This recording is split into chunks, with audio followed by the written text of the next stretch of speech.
मंगलम पुंडरीकाच मंगलाय सरोहरे मंगलम पुंडरीकाच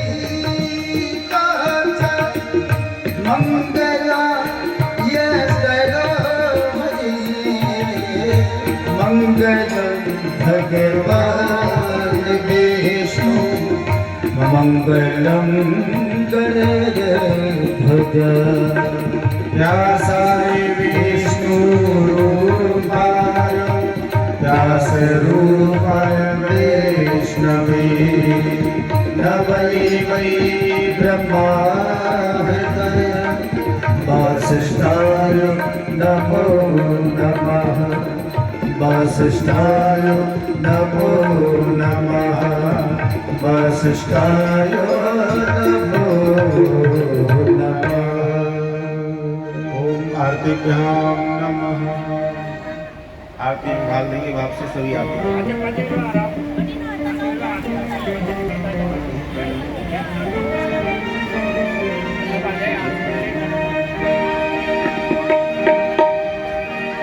कर्पूरी गौरम करुणावतारम संसार सारम भुजगेन्द्रहारम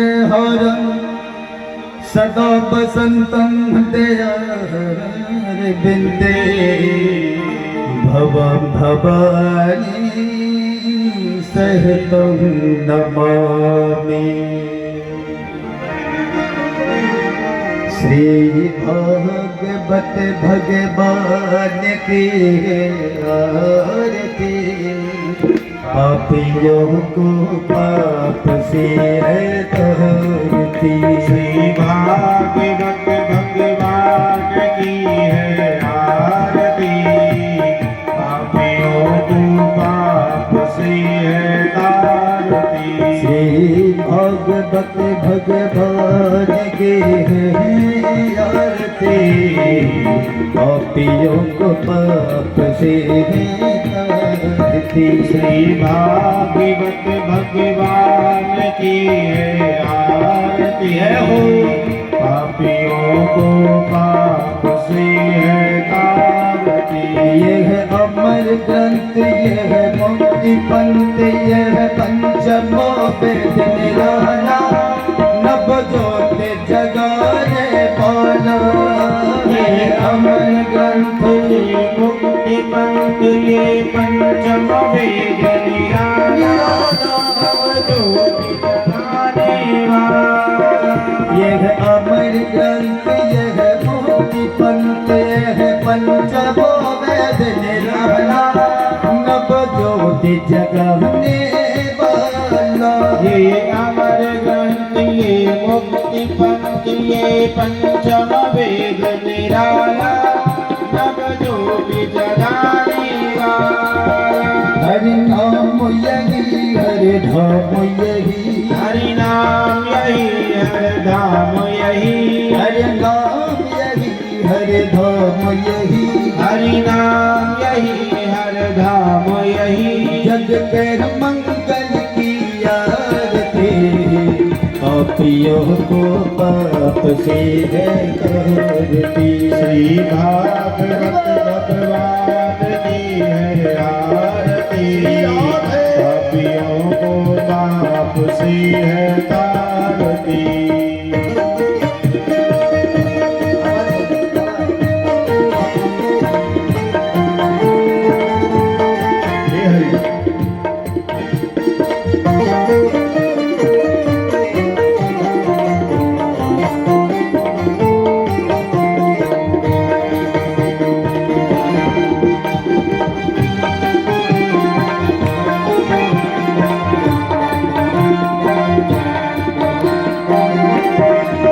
यह शांति गीत पावन पुनीत पापों को मिटाने वाला हरि दर्श कराने वाला। ये संत गीत पावन पुनीत पापों को मिटाने वाला हर दरस कराने वाला। से गीत पावन पुनीत पापों को मिटाने वाला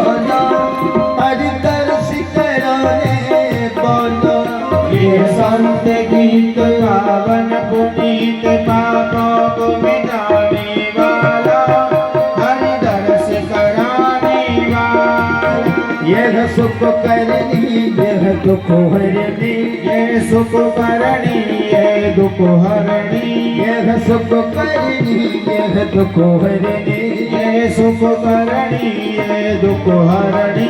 श्रीमद सूदन के आरती पापियों को पाप से हरती। भागवत भगवान की है आरती, पापियों को पाप से है तारती। यह मधुर बोल भगवंत खोल सन्मार्ग बता दे बाला, बिगड़ी को बना दे बाला। ये मधुर बोल भगवंत खोल सन्मार्ग बताने वाला, बिगड़ी को बनाने वाला। यह मधुर बोल भगवंत खोल सन्मार्ग बता दे बाला, बिगड़ी को बना दे बाला। ये मधुर बोल भगवंत बोल सन्मार्ग बताने वाला, बिगड़े को बनाने वाला। श्री राम यही घनश्याम यही, श्री राम यही घनश्याम यही, और राजा राम यही घनश्याम यही, राजा राम यही घनश्याम यही। जब की महिमा की आरती पापियों को पाप से है हरती। श्री भागवत भगवान की है आरती, पापियों को पाप से है तारती। भागवत भगवान के है आरती, पापियों को पाप से है हरती। श्री भागवत भगवान की है आरती, पापियों को पाप से है तारती। कर्पूर गौरम करुणावतारम संसार सारम भुजगेन्द्रहारम, सदा वसन्तं हृदयारविन्दे भवानी सहितं नमामि। त्वमेव माता च पिता त्वमेव, त्वमेव बन्धु च त्वमेव, त्वमेव देव्या द्रविणं त्वमेव, त्वमेव सर्वं मम देवदेव, त्वमेव सर्वं मम देवदेव, त्वमेव सर्वं मम देवदेव। जय जय राधा रमण हरि बोल, जय जय राधा रमण हरि बोल रे, जय जय राधा रमण हरि बोल, जय जय राधा रमण हरि बोल रे, जय जय राधा रमण हरि बोल, जय जय राधा रमण हरि बोल रे, जय जय राधा रमण हरि बोल, जय जय राधा रमण हरि बोल रे, जय जय राधा रमण हरि बोल, जय जय राधा रमण हरि बोल रे, जय जय राधा रमण हरि बोल,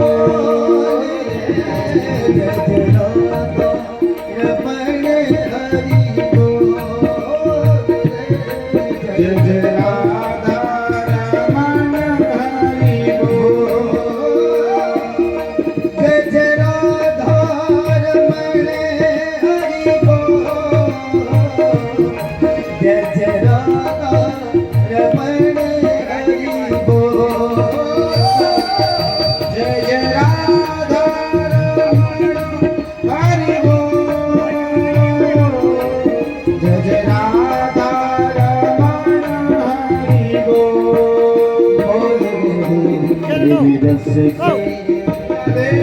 देवी रस के बने कपोल रे, जय जय राधा रमण हरि बोल। तेरे रस के भारे कापोल रे, जय जय राधा रमण हरि बोल। हरि बोल। जय जय राधा रमण हरि बोल। हरि बोल। जय जय राधा रमण हरि बोल। जय जय राधा रमण हरि बोल रे, जय जय राधा रमण हरि बोल। सभी गाइए। जय जय राधा श्री राधे धाम से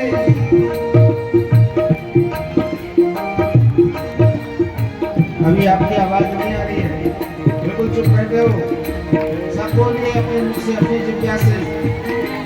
मैंने कल आपको कलयुग के गुण का महत्व बताया। आई है, अवसर मिला है, जीवन का अनमोल समय निकाला है, तो 2 घड़ी राधा रमण के नाम का भाव से आश्रय है। सब मिलकर के अपने मुख से, अपनी जिज्ञा से आएंगे आपसे।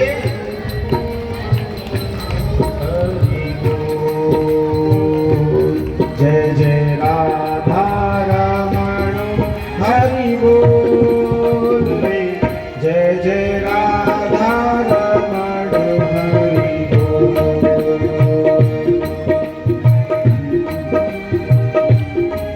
हरि बोल।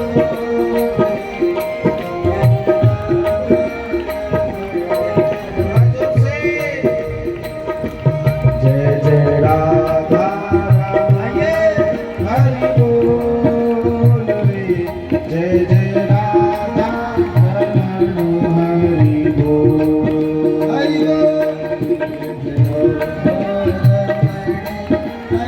बोल।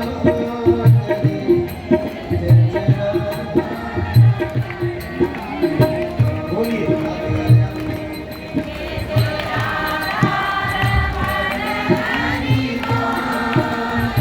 आपसे। हरि बोल। जय जय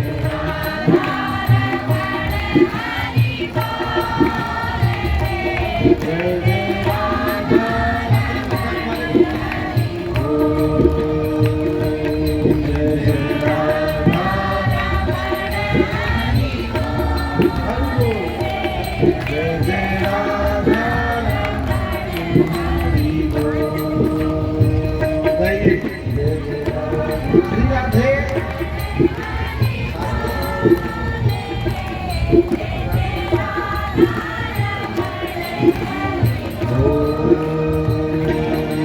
जय जय राधा रमण हरि बोल। जय जय राधा रमण हरि बोल। जय जय राधा रमण हरि बोल। जय जय राधा रमण हरि बोल। जय जय राधा रमण हरि बोल। जय जय राधा रमण हरि बोल। जय जय राधा रमण हरि बोल। जय जय राधा रमण हरि बोल। तेरे रस की तेरे रस की भरे कपोल रे। जय जय राधा रमण हरि बोल।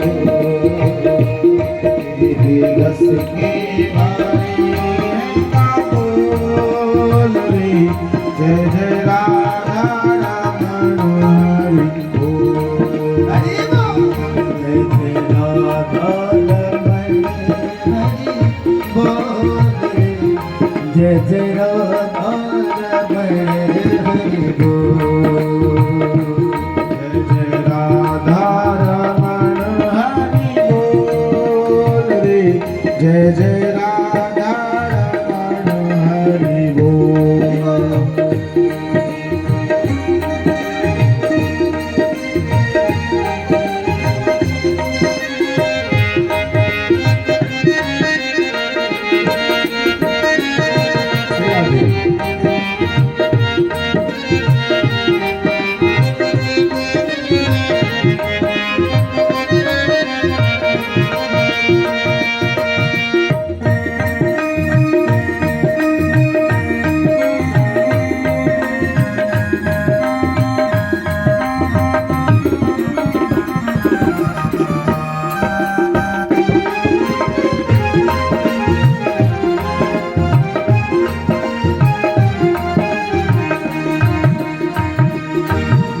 न गई न बल चैन रसिया नट नागर नगल चैन रसिया नट नागर न बल चैन रसिया नट नागर नगल चैन रसिया प्यारो कहना है मेरा बड़े बसिया प्यारो काना है मेरो मन बसिया प्यारो कहना है मेरा बड़े बसिया प्यारो काना है मेरो मन बसिया यह कालिंद्री यह कालिंद्री करते रे जय जय राधा बड़े हरि बोल या कालिंदी करत किलो श्री राधे जय जय राधा रमण हरि बोल जय जय राधा बड़े हरि बोल जय जय राधा बड़े हरि बोल जय जय राधा रमण हरि बोल रे जय जय राधा रमण हरि बोल जय जय राधा बड़े हरि बोल जय जय राधा बड़े हरि बोल हरि बोल जय जय राधा रमण हरि बोल रे जय जय राधा रमण हरि बोल जय जय राधा बड़े हरि बोल जय जय राधा बड़े हरि बोल राधा रमण हरि बोल रे जय जय राधा रमण हरि बोल जय जय राधा बड़े हरि बोल जय जय राधा रमण हरि बोल जय जय राधा बड़े हरि बोल जय जय राधा रमण हरि बोल जय जय राधा बड़े हरि बोल हरि बोल जय जय राधा रमण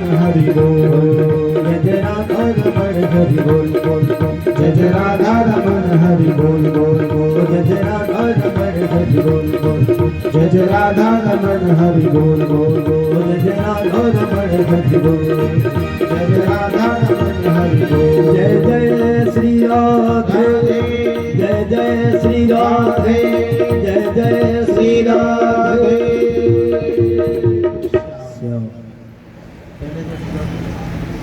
मानव सृजा में हूँ कि जब जब धर्म की हानि हुई, अधर्म बढ़ा, असुर बढ़े, अभिमानी बढ़े, उन असुर अधर्मी अभिमानियों के विनाश के लिए मेरे प्रभु ने इस धरा पर विविध रूप में अवतार लिए।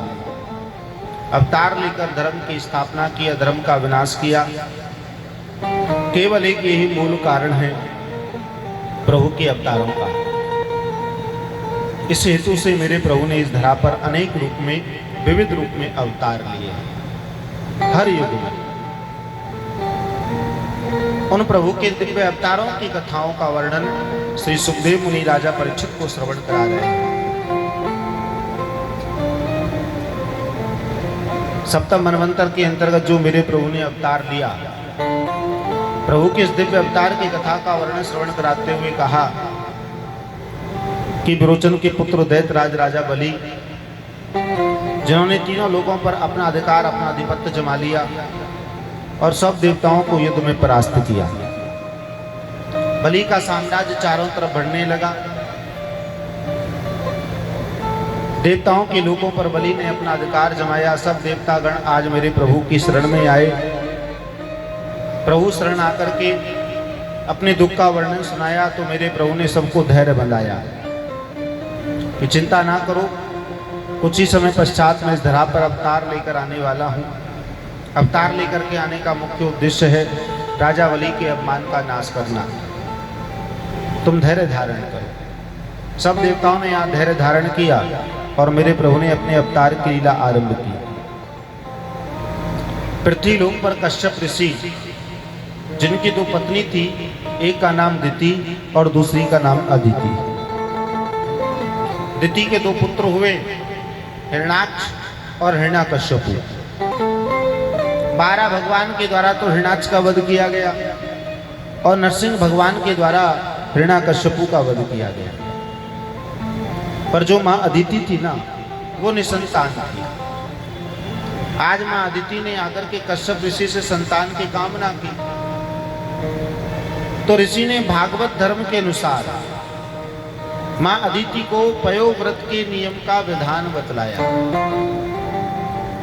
उस व्रत के नियम का पालन करने पर स्वप्न में मां अदिति को मेरे प्रभु ने दर्शन दिए कि मैं स्वयं तुम्हारे यहाँ पुत्र रूप में अवतार लेकर के आने वाला हूँ। आज जब मां अदिति ने स्वप्न में दर्शन पाए, जाना कि ब्रह्म मेरे यहाँ पुत्र रूप में अवतार लेकर के आने वाले हैं, तो मां अदिति बड़ी प्रसन्न हुई और प्रभु के आने का इंतजार करने लगी। सने सने समय निकला,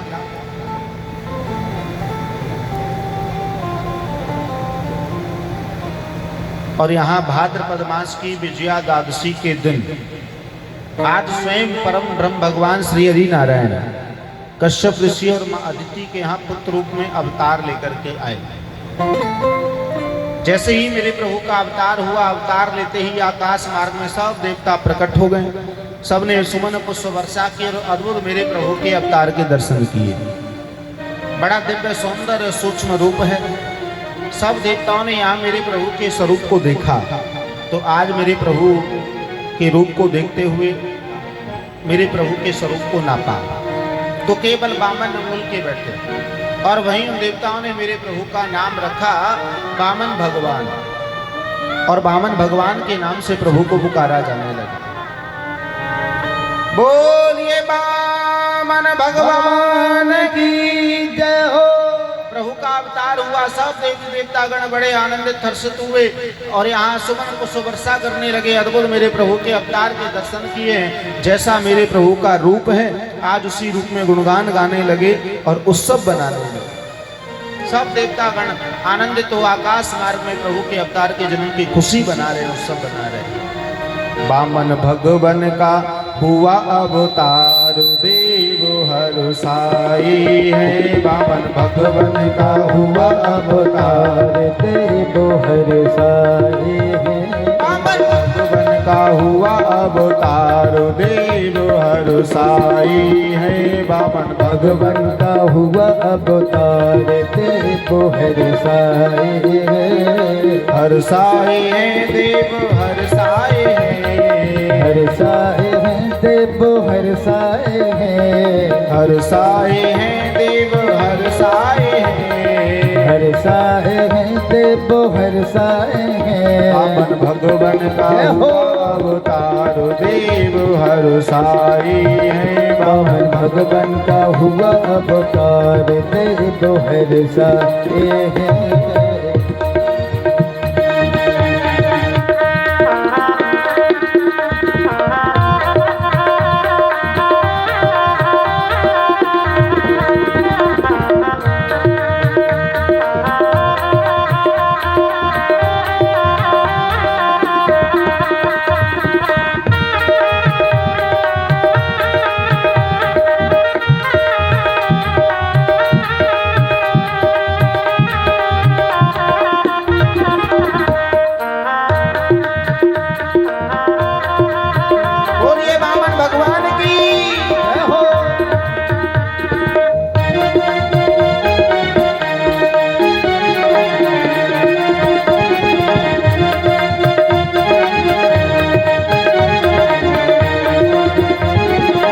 सिर पे आके जटा विराजे। सिर पे आके जटा विराजे। सिर पे आके जटा विराजे। सिर पे आके जटा विराजे। जटा विराजे आके जटा विराजे। जटा विराजे आके जटा विराजे। सिर पे आके जटा विराजे। सिर पे आके जटा विराजे। फल फूलों का हार, देव हर साई है। फल फूलों का हार, देव हर साई है। वामन भगवान का हुआ अवतार, देव हर साई है। बामन भगवान का हुआ अवतार देव हर सावे है।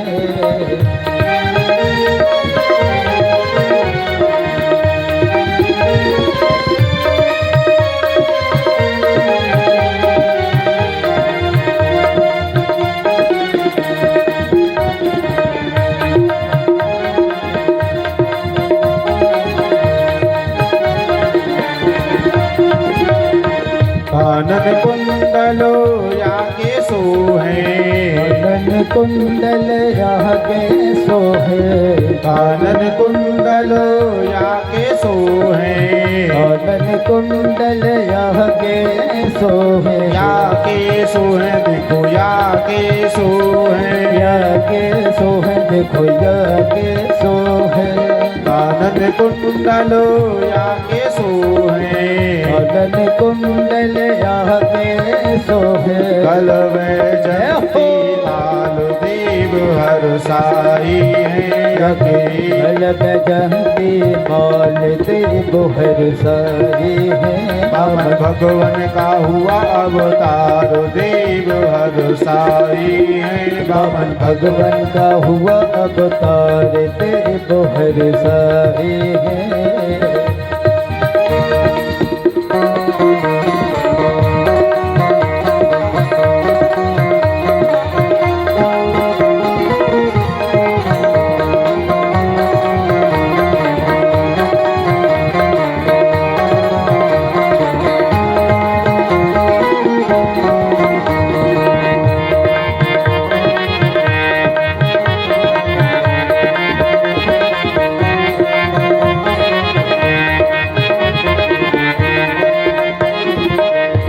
कमंडलो या के सोहे, हाथ कमंडल या के सोहे, हाथ कमंडलो या के सोहे, हाथ कमंडल या के सोहे, या के सोहे देखो या के सोहे, या के सोहे देखो या के सोहे। हाथ कमंडलो या के सोहे, हाथ कमंडल या के सोहे। हाथों में छत्र विशाल देव हर साई। तेरे हाथों में छत्र विशाल देव हर साई है। बामन भगवान का हुआ अवतार देव हर साई है। बामन भगवान का हुआ अवतार देव हर साई है। बामन भगवान का हुआ अवतार देव हर साई है। देव हर साई है।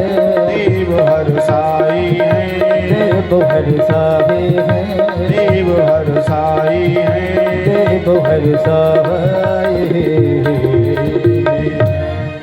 बोलिए बामन भगवान की। प्रभु का अवतार हुआ, सब देवी देवता बड़े हर्षित और आनंदित हुए। आज सब देवताओं ने मेरे प्रभु के अवतार के जन्म की खुशी बनाई, उत्सव बनाया। जैसा मेरे प्रभु का रूप है, आज उसी रूप में गुणगान गाया।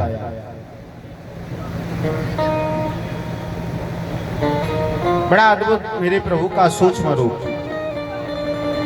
सिर पर बड़ी बड़ी जटा विराजी हुई, गले में गलफूलों का हार पहना है,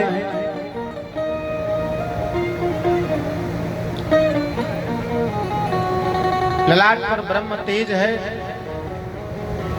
कमर में मोजकी जनेऊ है, चरणों में खड़ाऊ और एक हाथ में छत्र और एक हाथ में कमंडल लिए हुए। ऐसा मेरे प्रभु का ये दिव्य और सूक्ष्म रूप। आज सब देवताओं ने प्रभु के अवतार के जन्म की खुशी बनाई और यहाँ प्रभु के अवतार के जन्म की खुशी में देवताओं ने मेरे प्रभु को दान दिया। सब जान रहे हैं देवतागण प्रभु क्या लीला करने के लिए जा रहे हैं। तो यहाँ अपने अपने कर्म के अनुसार सब देवताओं ने बामन भगवान को, मेरे प्रभु को दान दिया। अग्निदेव ने अग्नि प्रदान की, वायुदेव ने वायु प्रदान की, कुबेर ने अपना अक्षय पात्र भिक्षा पात्र प्रदान किया, माँ सरस्वती ने विद्या प्रदान की। सब देवताओं ने अपने अपने कर्म के अनुसार बामन भगवान को, मेरे प्रभु को दान दिया। दान दे सब देवता अंतर्धान हो गए। परम ब्रह्म भगवान श्री हरि नारायण इस धरा पर अवतार लेकर के आए। कश्यप ऋषि और माँ अदिति का जीवन धन्य हुआ, जिन्होंने ब्रह्म को पुत्र रूप में प्राप्त किया।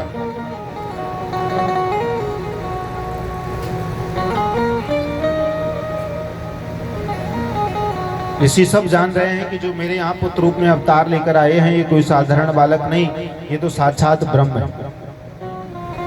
अब ब्रह्म जानकर इनकी सेवा पूजा अर्चना करूं या सांसारिक रीति के अनुसार पिता धर्म का पालन करूं? कौन से धर्म का पालन किया जाए? तो सब ऋषि विचार करने लगे। जाना कि ब्रह्म जानकर इनकी सेवा पूजा अर्चना वंदना करूंगा तो प्रभु की जो लीला है वह कैसे पूरी होगी?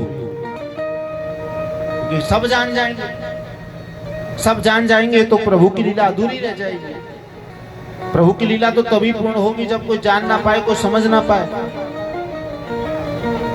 और उसके लिए मुझे सांसारिक रीति के अनुसार पिता धर्म का पालन करना होगा। पिता धर्म का पालन करते हुए कश्यप ऋषि वामन भगवान को, मेरे प्रभु को, ब्रह्म को उपदेश देते हैं। कहते हैं कि पुत्र तुम्हारा बड़ा सौभाग्य है जो तुमने उच्च वर्ण में जन्म पाया है। और आप जानते ही हैं वर्णों के बारे में, कितने वर्ण बतलाए हैं मालूम होगा आपको? बताओ जरा। नहीं मालूम? 4 वर्ण हैं, ब्राह्मण, क्षत्रिय, वैश्य और शूद्र। पुत्र तुम्हारा सौभाग्य है जो तुम्हें उच्च वर्ण में, उच्च कुल में जन्म मिला है। अब जब मानव योनि में जन्म पाया है तो निश्चित है कर्म करना। यदि जीव कर्म नहीं करेगा तो क्या प्राप्त कर पाएगा? और वो भी अपने वर्ण अनुसार। शास्त्रों में विदित है, 4 वर्णों के पृथक पृथक कर्मों का विभाजन किया है।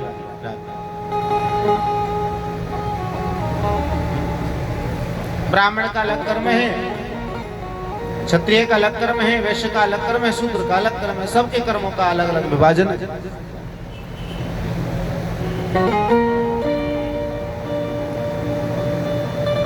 ब्राह्मण के मुख्य 6 कर्म शास्त्रों में बतलाए, जिसमें प्रथम कर्म है सत्कर्म करना, दूसरा सत्कर्म कराना, तीसरा दान लेना, चौथा दान देना, 5वां ज्ञान लेना, 6वां ज्ञान देना। क्षत्रिय का धर्म की, देश की, पृथ्वी की, अबला की, गौ की, ब्राह्मण की रक्षा करना। वैश्य का कर्म व्यापार करना और शूद्र का कर्म सेवा करना। पुत्र आए हो तो तुम्हें अपने ब्राह्मण वर्ण के अनुसार ही कर्म करना होगा, क्योंकि ये जो संसार सागर है ना, ये कर्म रूपी सागर है। और इस कर्म रूपी संसार सागर में मानव योनि में जन्म पाया है तो निश्चित हो जाता है कर्म करना। यदि जीव कर्म नहीं करेगा तो क्या प्राप्त कर पाएगा? व्यर्थ उस जीव का जीवन। ये बात तो स्वयं बाबा ने रामायण में कही है। कर्म प्रधानो विश्व रच राखा, जो जस कराहि सो तसे फल चाखा। जो जस कराहि सो तसे फल चाखा। कर्म प्रधान है।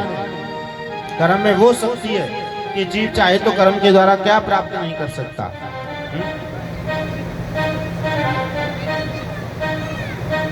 सकल पदार्थ रूपी संसार सागर में जन्म पाया है तो निश्चित हो जाता है जीव का कर्म करना।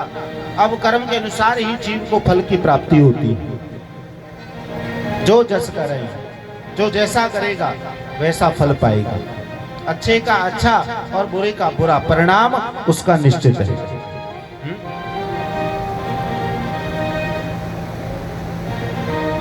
गीता में यही उपदेश भगवान श्री कृष्ण अर्जुन को देते हैं कि कर्मण्येवाधिकारस्ते मा फलेषु कदाचन, कि तू कर्म कर, फल की इच्छा ना। अब जीव, वर्तमान जगत का जीव फल की इच्छा पहले पाना चाहे और कर्म करने की इच्छा बाद में रखे। चाहते हो ना ऐसा कि फल पहले मिले? नहीं चाहते? चाहते तो बहुत है पर होता नहीं है। चाहते तो सब है और वो भी मन भाई इतना फल चाहते हैं जितनी इच्छा हो, पर होता नहीं और हो भी नहीं सकता। फल भी तभी प्राप्त होगा जब जीव कर्म करेगा।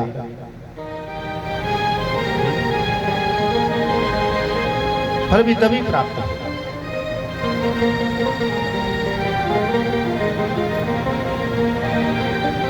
तो पुत्रों, आए हो तो जीवन के निर्वाह के लिए तुम्हें कर्म करना है, वो भी ब्राह्मण वर्ण के अनुसार।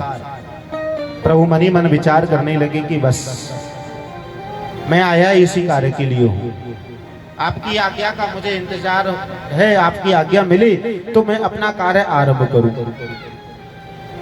प्रभु मनी मन ऋषि को, पिता को उत्तर दे रहे हैं। प्रभु की बात को तो ऋषि कुछ समझ जान ना पाए और कहने लगे कि पुत्रों, ब्राह्मण वर्ण के अनुसार जो भी दान मिले सो दान लेकर के आओ।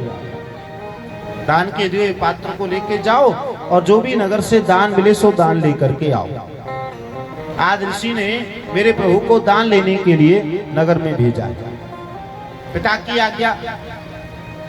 आज उस भिक्षा पात्र को ले वामन भगवान दान लेने के लिए जाते हैं। आज नगर में भ्रमण किया दान लेने के लिए, चारों तरफ सबसे दान मांगा, श्रद्धा अनुसार दान लिया, किसी से जोर जबरदस्ती नहीं की। सुबह से दोपहर, दोपहर से शाम हो गई।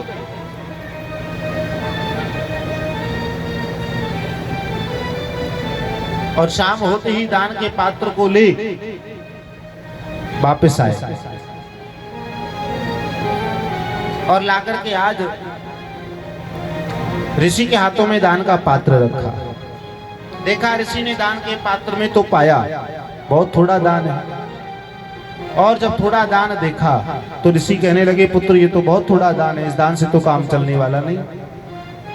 प्रभु ने कहा, हे पिताश्री, मैंने पूरे दिन नगर में भ्रमण किया, सबसे दान मांगा, मुझे तो यही दान प्राप्त हुआ है। तो ऋषि कहते हैं, पुत्र ये तो बहुत थोड़ा दान है, इस दान से काम नहीं चलेगा, पर चलो मैं तुम्हें एक ऐसा स्थान बतलाता हूँ कि तुम वहां जाकर के दान मांगो।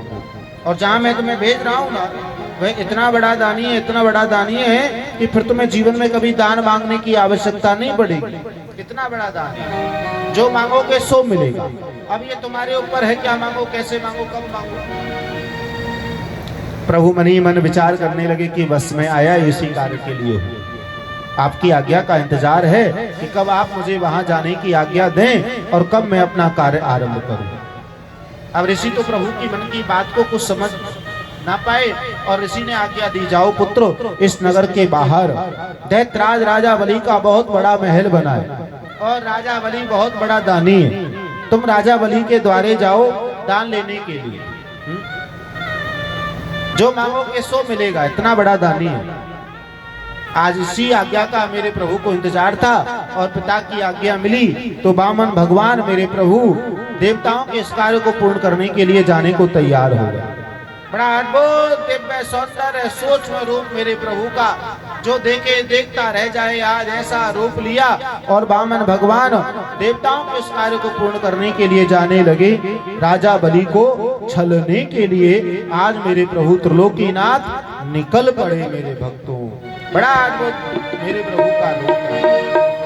बलि को छलनो चले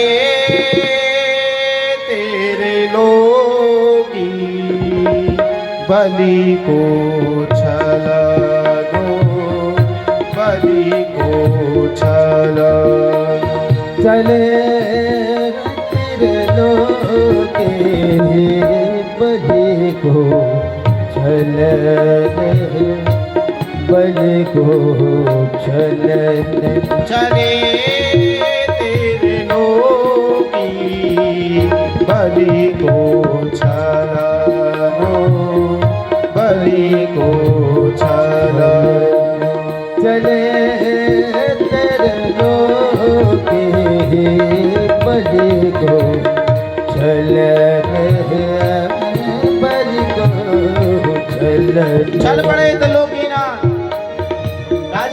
को छलने के लिए चले जा रहा है।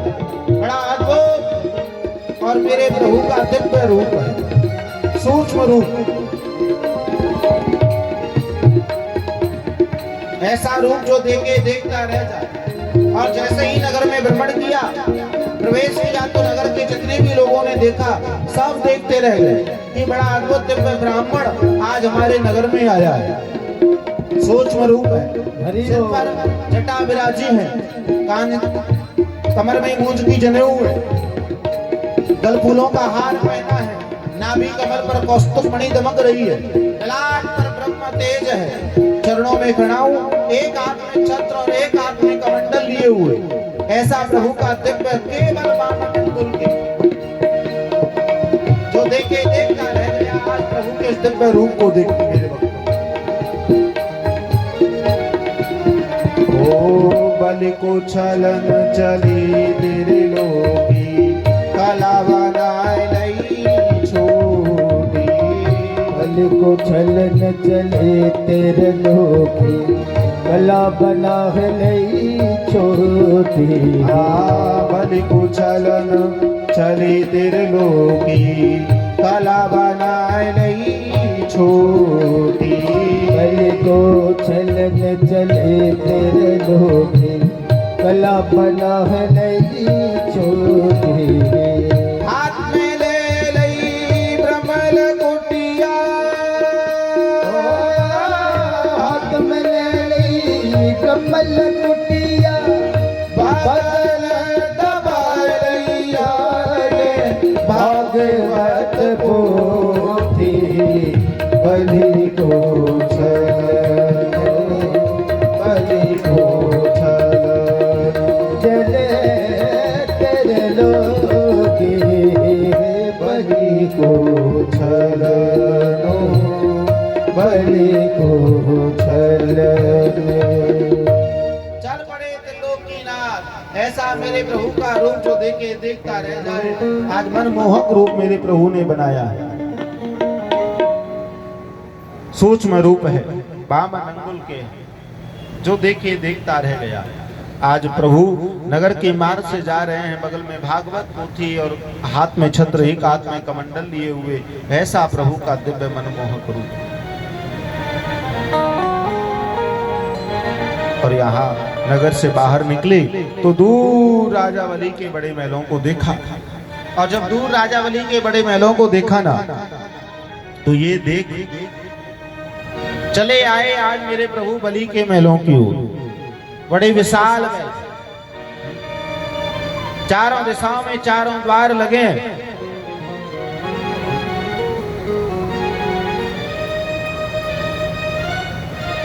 पूर्व विमुख दिशा की ओर से ना जाते हुए उत्तर दिशा की ओर जो द्वार था ना, आज प्रभु उत्तर दिशा के द्वार पर जाकर के खड़े हो गए। प्रभु तो द्वार पर खड़े हुए हैं ही। देखा आज मेरे प्रभु ने अपनी दिव्य दृष्टि से कि अंदर यज्ञशाला के अंदर बैठे राजा बलि, जिनके सन्मुख कुलगुरु शुक्राचार्य जी बैठे हैं और बलि के द्वारा यज्ञ में आहुति दिलवा रहे हैं। देखा प्रभु ने कि बलि तो यज्ञ में आहुति दे रहा है। आज बलि को यज्ञ में आहुति देते हुए जब प्रभु ने देखा तो प्रभु तो द्वार पर खड़े हैं और इधर आहुति देते हुए राजा बलि की दृष्टि जब द्वार पर गई तो अद्भुत दिव्य ब्राह्मण के रूप को देख करके जो ध्यान, जो मन बलि का यज्ञ में लगा था, आज वो ध्यान मन वहां से हट गया और बलि की दृष्टि बार बार द्वार पर जा रही है कि बड़ा अद्भुत दिव्य ब्राह्मण मेरे द्वारे आया है। पर बलि पहचान नहीं पा रहे हैं कि आज मेरे द्वारे कौन आया। बार बार बलि की दृष्टि जा रही है, आहुति देते जा रहे हैं और अनेक प्रकार के भाव और विचार बलि के हृदय में आ रहे हैं कि बड़ा अद्भुत ब्राह्मण द्वारे आया है। आज स्वयं त्रिलोकीनाथ बलि के द्वारे विप्र का रूप धारण किए हुए आज बलि के द्वार पर खड़े हैं और बलि देख रहे हैं ब्राह्मण के इस दिव्य अद्भुत रूप को, पर जान नहीं पा रहे हैं कि ये कौन है। स्वयं त्रिलोकीनाथ तेरे द्वारे खड़ा भगवान, भगत भर दे रे जोड़ी, भगत भर दे रे जोड़ी। तेरे द्वारे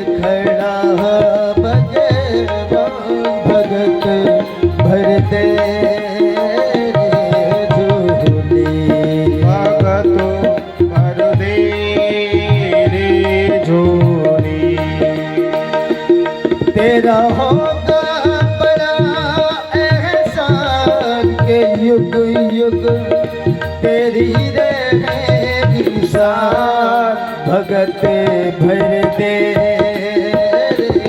झोली भगत भर दे रे झोली हो तेरे द्वार खड़ा भगवान भगत भर दे झोली भगत भर दे रे झोली भगत भर दे झोली भगत भर दे रे झोली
उठे हैं धरती सारे डोला गगन है सारा हो झूम उठी है धरती सारी ढोला गगन है सारा भेग मांगने आया दर पे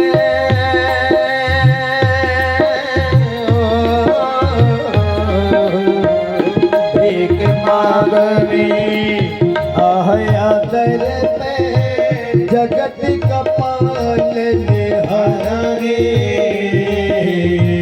जगत का पालने हारा तो कर ले तू अपना दान, ये युग युग तेरी रहेगी साथ भगत भर दे रे झोली भगत भर दे रे झोली हो तेरे द्वार खड़ा भगवान भगत भर दे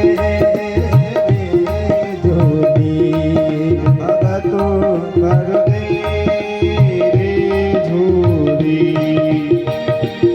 तेरा होगा बड़ा एहसान कि युग युग तेरी रहेगी साथ भगत भर दे रे झोली भगत भर दे रे झोली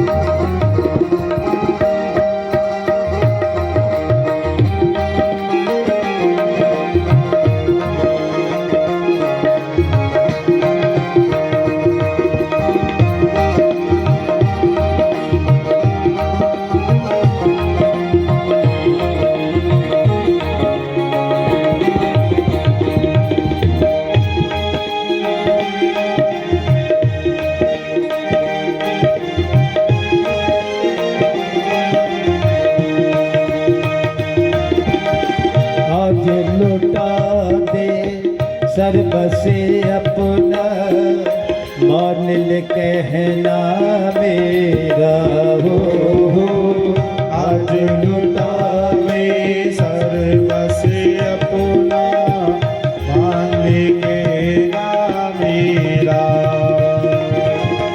मिट जाएगा तेरा रे बंधन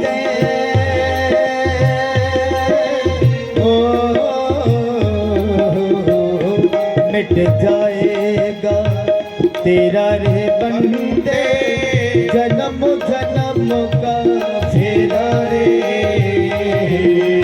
जन्म जन्म का फेरा। तू छोड़ सकली अबिरा अमर तू कर ले तू अपना दान, भगत भर दे रे झोली, भगत भर दे रे झोली। तेरे द्वार खड़ा भगवान, भगत भर दे रे झोली, भगत भर दे रे झोली। तेरा होगा बड़ा ऐसा कि युग युग तेरी रहेगी शान, भगत भर दे रे झोली, भगत भर दे रे झोली। ओ तेरे द्वार खड़ा भगवान, भगत भर दे रे झोली, भगत भर दे रे झोली। भगत भर दे रे झोली, भगत भर दे रे झोली। ओ भगत भर दे रे झोली, भगत भर दे रे झोली। भगत भर दे रे झोली। आज त्रिलोकीनाथ द्वार पर खड़े हैं, पर बलि पहचान नहीं पा रहे हैं कि मेरे द्वारे कौन आया है। ऐसा मेरे प्रभु का दिव्य रूप बलि देखते रह गए। दृष्टि बार बार द्वार पर जा रही है, यज्ञ में आहुति देते जा रहे हैं और हृदय में नाना प्रकार के भाव और विचार आ रहे हैं। बलि विचार कर रहे हैं कि ब्राह्मण मेरे द्वारे आया, इस ब्राह्मण का और क्या कार्य हो सकता है।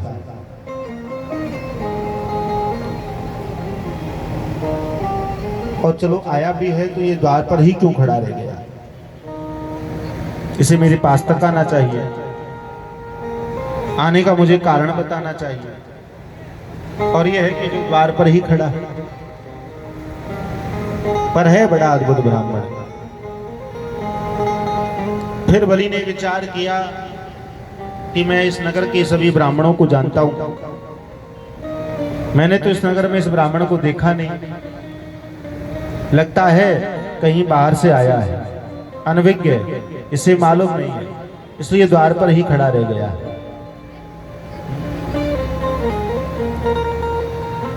ऐसे भाव विचार बलि के हृदय में आ रहे हैं और मेरे प्रभु सब जान रहे हैं। बलि चाह रहे हैं कि प्रभु जब ये द्वार पर आया है ब्राह्मण तो इसे मेरे पास तक आना चाहिए। और मेरे प्रभु मन ही मन बलि को उत्तर दे रहे हैं कि बलि जो मेरा कार्य था तेरे द्वार पर आना, वो कार्य मैंने पूर्ण किया। अब जब तक तू मुझे द्वार पर लेने के लिए नहीं आएगा, मैं तब तक अंदर महलों में प्रवेश नहीं करूंगा। ये मेरे प्रभु का निश्चय है। इस तरह प्रभु को द्वार पर खड़े हुए बहुत समय हो चुका और बलि यज्ञ में आहुति देते जा रहे हैं और नाना प्रकार के भाव और विचार बलि के हृदय में आ रहे हैं। बहुत समय हो चुका, जैसे तैसे शुक्राचार्य जी ने यज्ञ की पूर्णाहुति कराई और जब यज्ञ की पूर्णाहुति हुई तो बलि के हृदय में विचार आया, चलो मैं ही स्वयं जाकर पूछ लेता हूं उस ब्राह्मण से कि किस कार्य से मेरे द्वार पर आना हुआ है। आज स्वयं राजा बलि चल करके आए। जैसे ही राजा बलि स्वयं चल करके आए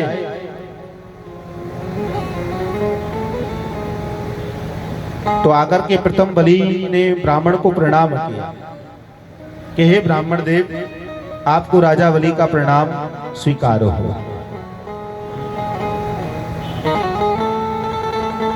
आज मेरे प्रभु को प्रणाम किया बलि ने, तो बलि के इस प्रणाम को प्रभु ने स्वीकार किया। फिर बलि कहने लगे, हे ब्राह्मण देव, मैं यज्ञ करते हुए आपको देख रहा था, आपका बहुत समय हो चुका आपको मेरे द्वारे आए हुए। जब आपका मेरे से कोई कार्य था तो आप द्वार पर ही आकर क्यों खड़े रह गए? आपको मेरे पास तक आना चाहिए था, आने का मुझे कारण बताना चाहिए था। तब प्रभु कहने लगे, बलि जरा सीखो, तुम राजा हो और राजा को इतना ज्ञान होना बहुत जरूरी है कि आतिथ्य सत्कार क्या होता है। सीखो बलि। आज प्रभु ने ऐसा कहा तो बलि के हृदय में विचार आया कि बड़ा अद्भुत ब्राह्मण है जो मुझे आतिथ्य सत्कार का उपदेश सुना रहा है। बलि हाथ जोड़कर कहने लगे, कहो ब्राह्मण देव, क्या कहना चाहते हो? तो मेरे प्रभु कहने लगे, बलि तुम राजा हो इसलिए बतला दे रहा हूं। अतिथि देवो भव। अतिथि एक देव के समान है। ना जाने किस रूप में कौन चला आए, जीव इसकी पहचान नहीं कर सकता।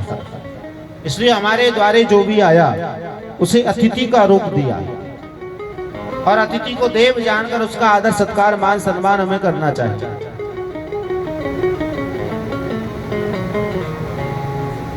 अब द्वारे तो कोई भी आ सकता है, कोई भी जा सकता है, सबको थोड़ी ना अतिथि कहा जाए। हम कैसे जाने कि यही अतिथि है? उसकी पहचान क्या है? अतिथि की पहचान जिसकी कोई तिथि निश्चित नहीं होती, जिसका कोई बार निश्चित नहीं होता, जिसको कभी देखा ना हो, कभी जाना ना हो, और अकस्मात यदि किसी कार्यवश हमारे द्वारे चला आए तो समझ लेना कि यही अतिथि है। बलि जो मेरा कार्य था तेरे द्वार पर आना, वो मैंने पूर्ण किया। अब अतिथि का धर्म है यदि किसी से कोई कार्य है तो उसके द्वारे जाए। अब उसका ये धर्म नहीं कि उसके द्वार पर जाए, उसके घर के आंगन में प्रवेश कर जाए।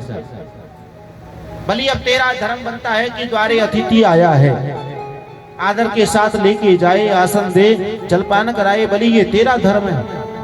मेरा धर्म था तेरे द्वार पर आना, वो मैंने पूरा किया।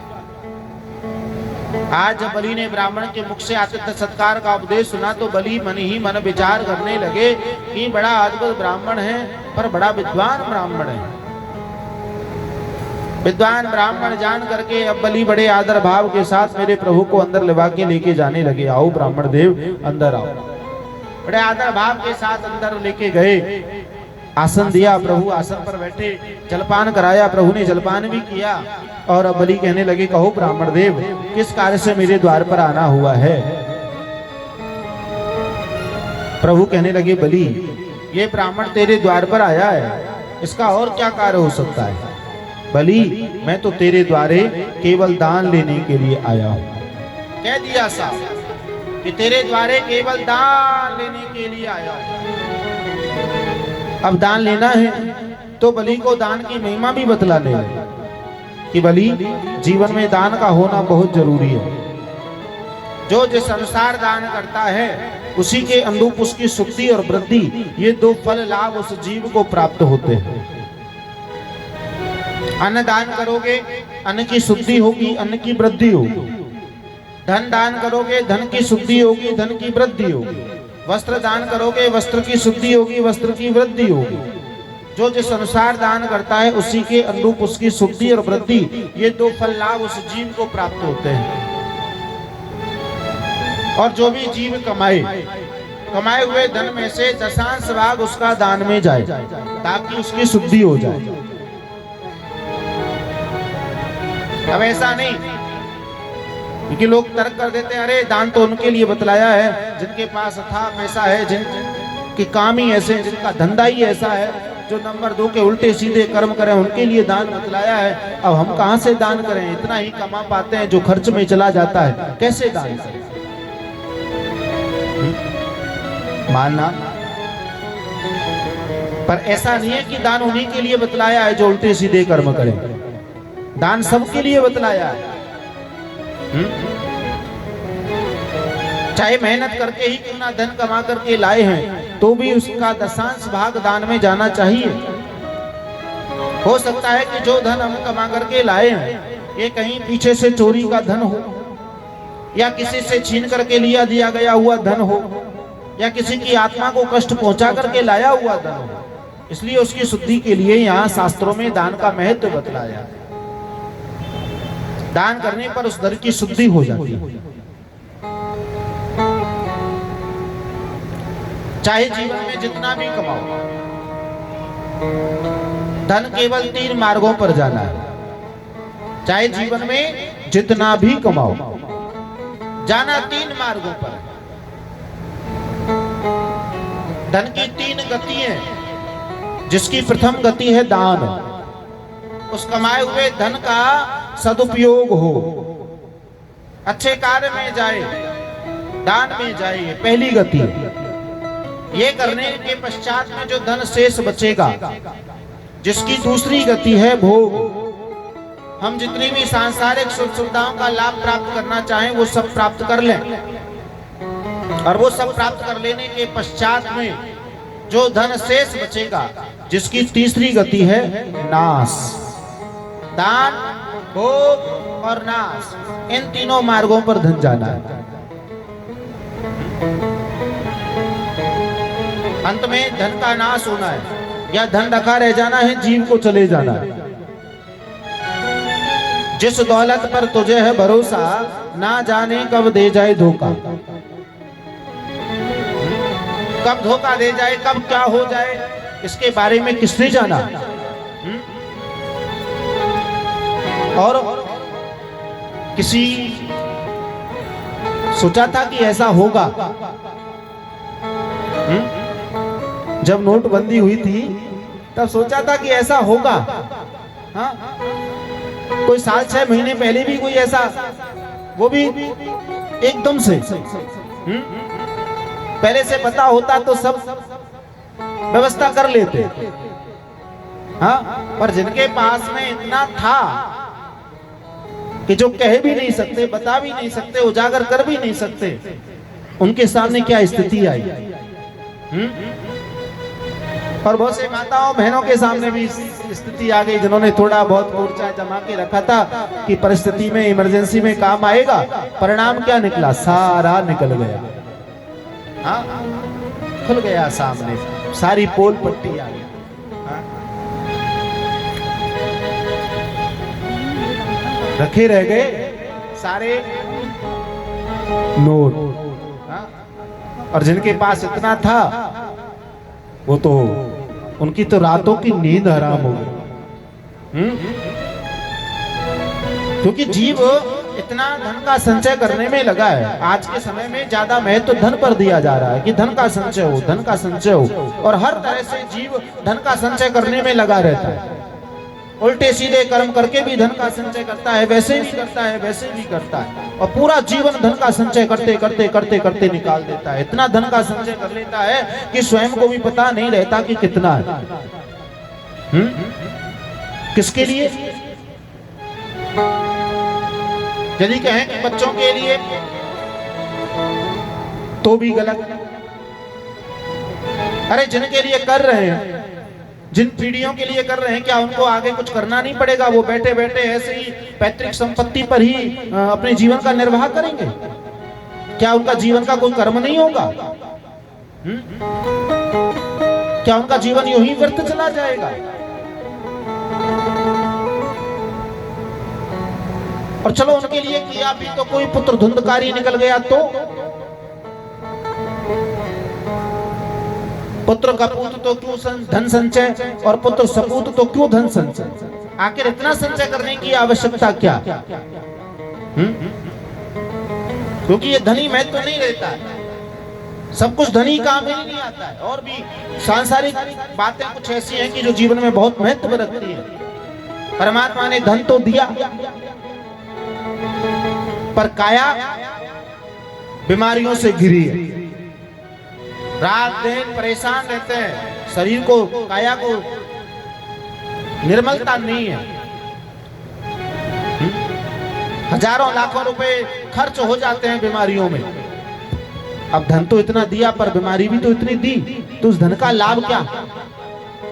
परमात्मा ने धन दिया पर घर परिवार का वातावरण अच्छा नहीं, तो उस धन का लाभ क्या? ईश्वर ने धन दिया पर बच्चों के अच्छे संस्कार नहीं, उनका अच्छा आचरण नहीं, तो फिर उस धन का लाभ क्या? सबसे बड़ा धन निरोगी काया। यदि काया स्वस्थ है, सबसे बड़ी धन संपत्ति अपने पास है। ये सबसे बड़ा धन है। सबसे बड़ा धन परिवार में शांति, सबसे बड़ा धन परिवार में सुमति, सुविचार, सबसे बड़ा धन बच्चों के अच्छे आचरण, उनका अच्छा चरित्र,